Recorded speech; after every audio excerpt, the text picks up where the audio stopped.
ನಮಸ್ತೆ. ದಶ ವರ್ಷಗಳ ಬಗ್ಗೆ.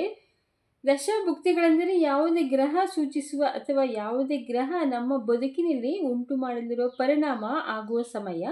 ಉದಾಹರಣೆ, ನಿಮ್ಮ ಜಾತಕದಲ್ಲಿ ತುಂಬ ಚೆನ್ನಾದ ಸ್ಥಿತಿಯಲ್ಲಿ ಬುಧ ಇದ್ದಾನೆ ಎಂದರೆ ನೀವು ದೊಡ್ಡ ಲೇಖಕರಾಗಬಹುದು. ಅದು ಉಂಟಾಗುವ ಸಂಭವ ಬುಧ ದಶೆಯಲ್ಲಿ, ಬುಧ ಭುಕ್ತಿಯಲ್ಲಿ ಜಾಸ್ತಿ ಎಂದು ಹೇಳಬಹುದು. ಅಂದರೆ ಯಾವುದೇ ಗ್ರಹ ನಿಮಗೆ ಅತ್ಯಂತ ಖಚಿತವಾಗಿ ಫಲಗಳನ್ನು ಕೊಡುವುದು ಅದಕ್ಕೊಂದು ಕಾಲವಿರುತ್ತದೆ.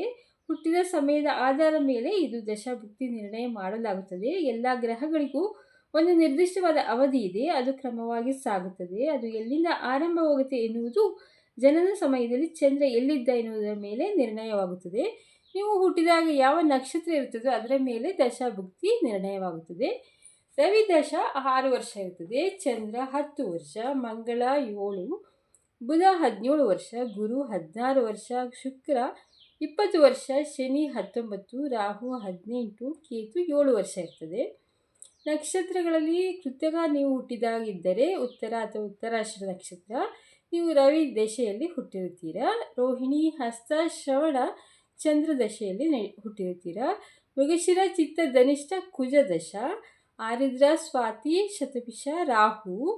ಪುನರ್ವಸು, ವಿಶಾಖ, ಪೂರ್ವಭಾದ್ರ ಗುರು.